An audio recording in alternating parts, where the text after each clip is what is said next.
Welcome back again to Charlie Tuk Tuk Network, where we talk about everything you need to know about the Tuk Tuk economy. And this is the #1 channel for Tuk Tuk entrepreneurs and enthusiasts. And now today's video, we are simply going to be talking about two major things. #1 is how to create value in the Tuk Tuk economy. And #2 is it important for you as an entrepreneur or as a tuk-tuk investor to structure your tuk-tuk business? Those are the two major subjects that we are going to be talking about. And this video does not just apply to tuk-tuk entrepreneurs and investors, but it also applies to tuk-tuk drivers. Unadhani kwa nini industry ya tuk-tuk watu wanaonyeshana madharau mingi sana? Unadhani kwa nini industry yenye uko kwa ya tuk-tuk haupewi heshima kama dereva ama kama investor wa tuk-tuk? And why do you think that the tuk-tuk itself, as much as it's a type of transport that is commonly used or it's gaining popularity, why do you think that some few customers here and there have issues with our economy?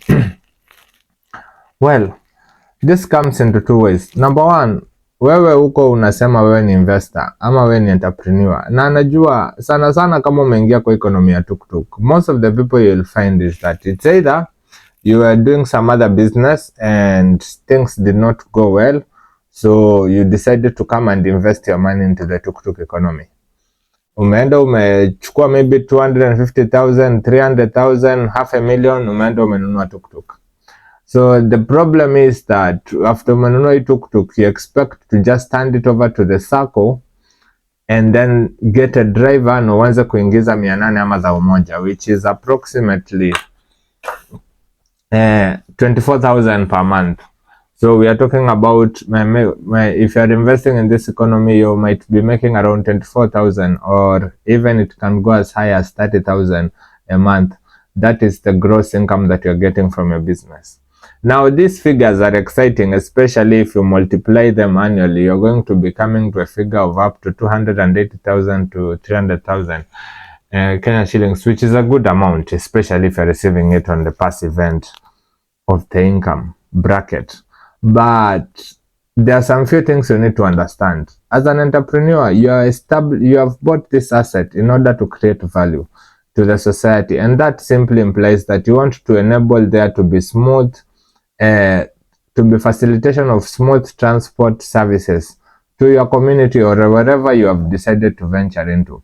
But the biggest problem that I have seen people suffering, and this is the #1 reason why most tuk-tuk entrepreneurs and investors go broke, get bankrupt, and they cannot even move on with their lives. So you get frustrated with this economy. Why? False expectations. False expectations ni kumaanisha nini? You need to understand the role of a sacco and the role of the entrepreneur in this economy. Now, a sacco, according to SASRA, the Sacco Society of Kenya, it simply says that a sacco is called a savings and credit cooperative. So people go join saccos to save money, to build a good credit score kama wewe ni mkulima mdogo, so that you can be able to acquire financing, so that you can be able to grow your investments.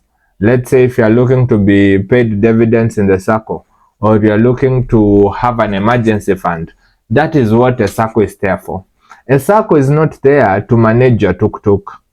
A sacco is not there to ensure that you are yes, they have to regulate the drivers, but when it comes to conduct, when it comes to how your business is supposed to operate, it is upon you.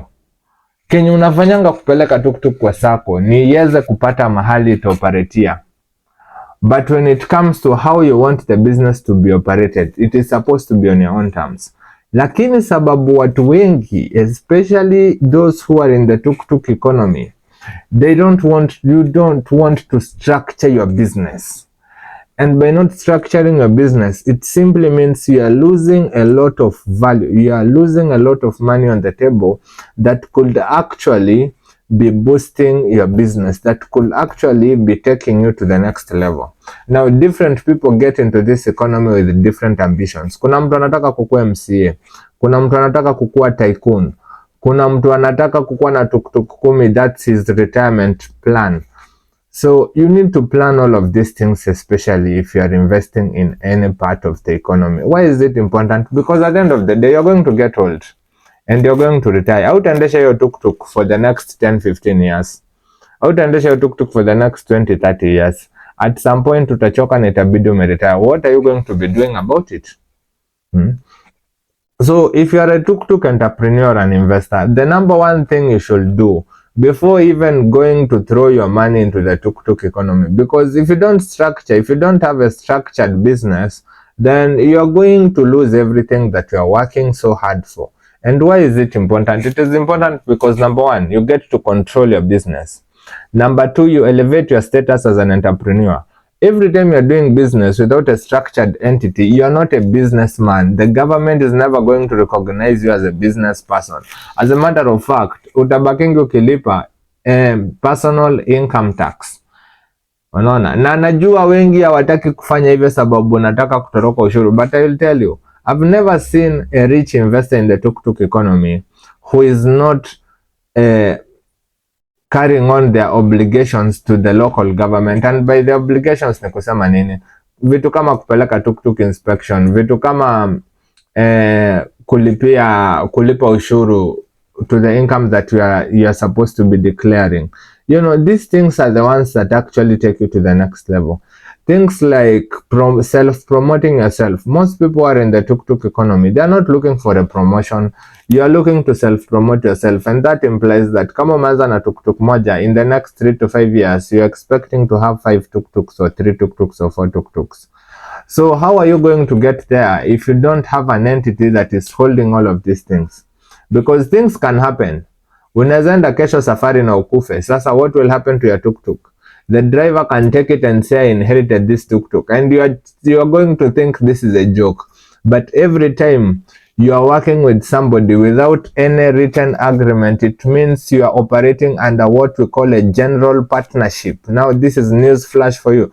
General partnership ni kumaanisha, if anything happens between any one of you, the other one is obligated to take control of the asset. If any liability occurs, I'm talking about an accident, I'm talking about an explosion, I don't know what might happen, but you need to be skeptical as an investor. It means you're going to be facing full liability for everything. So before you go out there, if you have not yet started the business, go register the kabiashara, register Kenyanjui Travelers, Kenyanjui Tuktuk. Once you have registered that, use the business to purchase the tuk-tuk, so that the tuk-tuk is not your name but it is under your business. It simply means you are increasing your value in society. How are you doing that? Well, ukiamua ufunge biashara, unaweza enda mahali na useme mimi nilikuwanga manager, nilikuwa na run biashara fulani, ilikuwa inaingiza pesa fulani, na mkinipea kazi nitaweza kuwafikisha mahali fulani. That is the first way for you to ensure, because there is what we call intrinsic value and perceived value. At the moment, the economy is operating with what we call perceived value. Perceived value is what people think is the amount or is the cost of the product or service. Intrinsic value, it is what is the actual value of the underlying asset. Now I'll use a very good example. Kuna mtu anaweza kuja uza tuktuk yake moja mzee KTWA 250,000, na kuna mtu mwingine anaweza kuja uza 180,000. Now where does the difference lies? Mmoja ameuza depending on the perceived value, and because you don't know the intrinsic value of your business, you will end up selling your asset at a loss. Like number two is going to sell it at 180,000. Why? Because you are just selling the product, you are not selling the business, and your fleet number is not the business. Your business is supposed to be belonging to you. Now it doesn't mean you're going to disassociate yourself with the circle if you're in a circle. No, it simply means you want to have a structure that you can actually build upon to. If you have a vision if you have goals, you want to be able to monitor how your business is operating. Every time you are a tuk-tuk owner, a tuk-tuk entrepreneur, na pesa zinaingia kwa bank account yako, the bank will never know you're in business, and what they are going to be offering you is what we call personal loans, and these are high interest loans. But if you are operating as a business, you're going to be acquiring what we call business loans, and they have different interest rates. And even when it comes to bankruptcy, there are different ways onto which you can go about. Sio ati uende uchukue tuktuk na loan kivyako alafu ulemewa kuilipa sababu ya service ikuja ichotwa na kushania. It's because you don't have a business. They're going to be dealing with you as how they deal with the person. A defaulter. A business doesn't default the same way a person defaults. When it comes to a business, you file what we call, I don't know here in Kenya, but it is called either in the, I think in the Western, it's called, I think, Chapter 11 bankruptcy.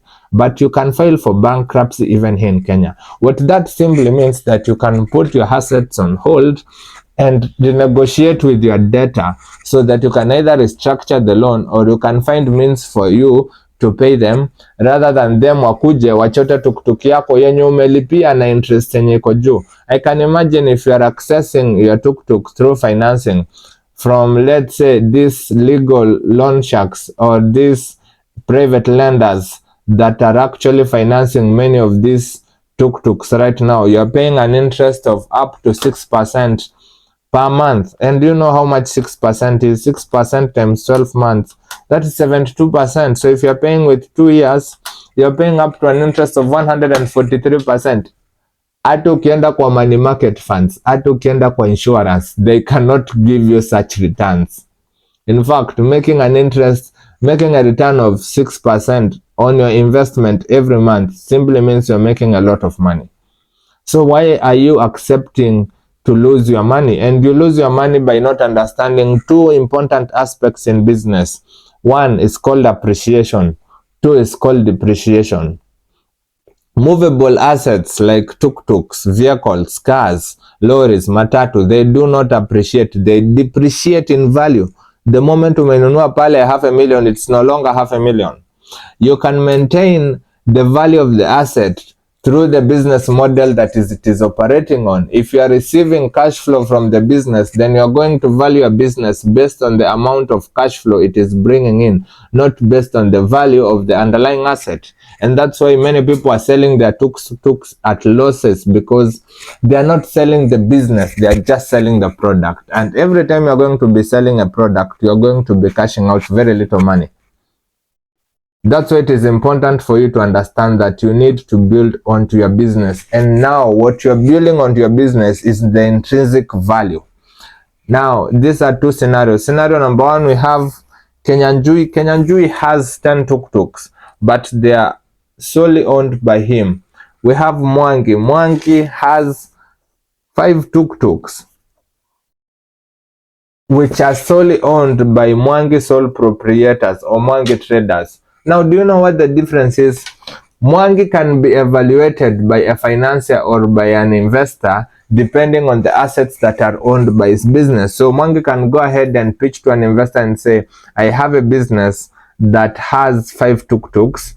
So the value of these tuk-tuks, maybe it's 200,000 each. So that is 1 million. They are bringing in a cash flow of, let's say, 24,000 each. We are talking about 24,000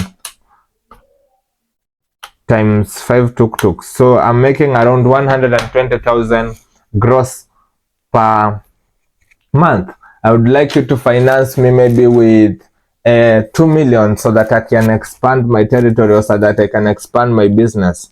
That is how you build your business as a tuk-tuk entrepreneur. Hii maneno ya kuenda umenunua tuk-tuk umeweka kwa barabara umeenda tena umetafuta ingine, utaanza kufikiria kununua vitu. Do you know why we always opt for second hand tuk-tuks and we opt for high interest rates financing models? It's simply because you are willing to carry the risk, and that is not entrepreneurship. The true meaning of an entrepreneur as an investor is to solve problems. Now, you cannot solve problems by adding more problems into your economy. You need to understand that this is a business you are running, and for you to create more value in the business, for you to ensure that you have a legacy left behind, because there is a quote that says, a man without reputation is just a worthless man. Show me a man without reputation, show me a man with reputation, and I will tell you the worth of the two different men. And when it comes to the tuk-tuk economy, why work in an economy for 5 years informally without anything that is actually going to show that you have indeed been a productive person in a specific industry? Yaani unataka kuniambia utafanya kazi miaka 5 ama miaka 7, alafu utoke hapo ende kutafuta kazi na hata uwezi andika CV na hata uwezi weka referee, ati wewe ulikuwa investor ama ulikuwa owner? Now this is applying to owners and investors, because you can put different roles depending on how you have structured your entity. If it is a company, you might be a director. If it is a partnership, you might be a partner. If it is a business, you might be a manager or a sole proprietor. These are the things that show your financial intelligence in this economy. I want you to understand, in Kenya, we are in a capitalistic economy. It is not a socialistic economy. It is not a communistic economy. It is a capitalistic economy. We are literally in a free market where you can do anything that you want. So don't limit yourselves with options. Now, why is structuring a business important? You can source for tenders in the government. You can outsource your tuk-tuks to other different businesses. You can make strategic partnerships. You can actually hire people legally and deduct their salaries and some of these business expenses from your income while filing your income. These are things you won't be able to do if all the money is just going into you. Na nakwambia KRA siku moja watakukujia huku ukiwa na hizo tukutuku zako 10 ama 5. Usidhani ati wao watu ni wajinga wamenyamaza. Hao watu wanajua kwenye pesa iko. And the moment they start sniffing it from you and find that you are trying to invade your legal obligations, especially in this route of government, my friend, you might end up losing everything that you have.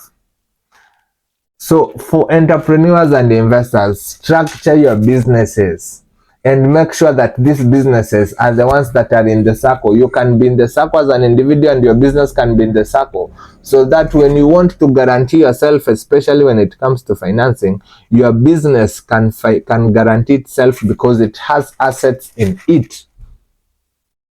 Sio uende kutafuta huko sijui marafiki sijui other members wakuja wa kugarantii, alafu you end up fallout ikuje, and that is how people are losing money. That is how watu wanakosana.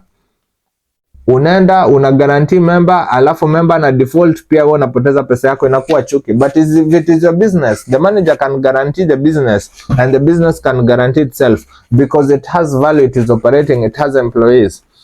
Even when it comes to funding kama hustler fund, it will be way easier to access these opportunities kuliko kuangalia watu kama watu credit, Mugo and so on and so forth. Now I'm not saying these are bad options. If you literally want to bootstrap yourself and you see you have no other option, you can go with these options. But if you have been in this economy and if you have tried those options, I do believe you know with the ones that are good and the ones that are bad. And when it comes to financing, the most important thing is interest rate. So if the only way you are going to be accessing financing is through you being financed an asset that is depreciating only, then it simply means your days are numbered in this economy. So stop doing things the informal way, because you're not going to see your value anytime soon, and you're going to lack respect. You're going to lack what we call self-worth. Now you're going to say, I'm proud I have these assets, but if you want to know your value to the community, look at how people treat you and how people perceive you. If people don't perceive you as an investor or as an entrepreneur, yet you are in a certain sector and you are really doing something valuable, then the problem is with you, my friend. It is as simple as that. So we need to make sure that we eradicate the mindset of doing things the informal way, because you're not going to grow, or you're going to be limited by operating in one sector. And the wise man said, where purpose is unknown, abuse is inevitable. Una imagine kutumia taksi kama matatu. Wewe hata kama entrepreneur unafaa ujiulize, hujachanganyikiwa? Uone kuna kasoro mahali? Uone kuna kasoro mahali? Ukiangalia tu ile pesa yenye unapotezanga tu, ile yenye tu ujiwangi imeenda wapi? Because you can't account for how much your driver is making.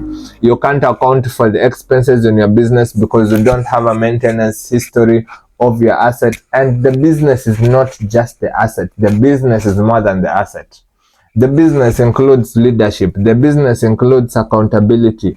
The business includes good customer service and reputation. That's why we don't have a Tuk Tuk investor club in Nairobi. In Mombasa iko, lakini Nairobi hakuna. Why? Because we are trying to do these things like savages, like people who don't have direction, who are just looking to make money. And making money and doing business are totally two different things. Every time you hear people lamenting about customer service, the problem is with the business. It doesn't mean you're not making money. The matatu industry was chaotic 10 years ago. Look at it right now. It is one of the best performing industries. Wako karibu hadi kulist hizi makampuni zao kwa Nairobi Stock Exchange, just because of how they redefined the way they are doing business. So the same principle applies in the tuk-tuk economy. And as an investor or as an entrepreneur, you need to make sure that you structure your business and do the necessary things that are required. Have these legal contracts that actually show you have people that you're hiring, that you have services that you're offering. Have a maintenance record so that you can track the history of your asset. Ndio mwisho ukiamua unataka kuondokea, you don't exit by selling the product and leaving no trace of your existence in the economy. It is the worst mistake you'll ever make. Nimepatana na wazae, mtu wako na miaka 50 anaendelea bado kutafuta kazi ya kukuwa dereva wa tuktuk na pati. Nimepatana na mtu akona dereva na msumbua, tuktuk imeharibika. Unashangaa kwa nini tuktuk yako inashinda ikiharibika? Of course, ukiajilia kijana mwenye alikuwa anaendesha lori aendeshe tuktuk alafu yanza kuharibika, you are not seeking for a qualified person to operate your business. You are just looking for anybody to go ahead and operate your business, and you're going to be facing these losses. You're going to be facing a lot of losses, and you're going to lament, and you will end up in the graveyard of many tuk-tuk entrepreneurs that have fallen simply because they did not carry the right measures. They did not do what they were supposed, what was expected out of them as entrepreneurs, because there are different expectations with an entrepreneur, with an investor, and with a driver, because there are totally three different people operating in three different dynamics. One is there to be employed and climb the ladder. The other is there to bring about change and innovation. The other one is there to pump in money into the economy, enable that it is sustainable and that it is reaping profits. So if an economy is bringing around 300,000 a day, and that hiyo sijaongelelea Nairobi yote, I'm talking about 44, 45. I'm talking about Upper Ruiru. I'm talking about pale KU. I'm talking about pale Kimbo. I'm talking about, those are just specific circles. In a year, the economy is reaping around 700 million Kenya shillings. Wewe unapojiuliza kwa nini haupati portion hizo pesa? And why can't you account for this money in your business? Because I want you to understand that transport business is one of the most lucrative businesses. So kindly, if you are an entrepreneur and you are watching this video, I hope you have clicked the subscribe button and the notification bell below so that you can receive more valuable content, and for you to go and sit and analyze your business. If it is operating informally, if you have these assets and you have not yet transferred them, these tuk-tuks into your names, kindly make sure you do that instantly and you apply for it. And because registering a business is going to cost you not less than 5,000, give or take, depending on where you're going to be doing it. And it will save you a lot of money in the future, and it will help you align your objectives clearly. Utaacha kufanya kazi huku ukifikiria vile ati huku nimeinvest part time. Passive income is not something to joke about. It is something really difficult to figure out. And if you have started to figure it out, you are just left with an option in order to elevate your status, because you need to self-promote yourself. You need to go out there and expand this economy into different sectors. You don't need to depend on where you have been shown how to feed or how to eat. You need to go and expand the grazing ground, the operating ground. And don't limit yourself by simply trying to go with the informal way. It is not going to be working out. It is simply going to make you more poorer and poorer.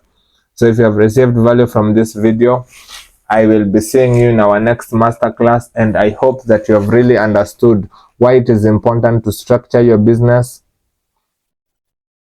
and most importantly, why it is important to not do things as an informal investor. Every time you do things as an informal entrepreneur or an informal investor, you are not an entrepreneur or an investor. You are simply trying things out, and eventually you are going to fail, and you won't know even why you failed. That is the biggest problem. Not knowing why something occurred. It is better to know why it occurred and mitigate it so that it doesn't happen the second time, rather than lamenting every time, trying to push blames on other people. It is your business. It is for you to run it. And if you're not running it the way it is supposed to be run, then you're going to fail. And I don't want you to fail, because that is why we are here as Charlie Tuk Tuk Network, to ensure that we redefine the way you do things so that you may be more valuable, and so that you may actually gain more respect as a tuk-tuk investor, as a tuk-tuk owner, because you have really invested a lot of money and you're really putting a lot of value. Just facilitating people, taking them from point A to point B, and they are reaching safely and alive, and they are being, and they are able to actually become productive. That is something that you should not underestimate of yourself. So stay tuned and watch out for more content from us.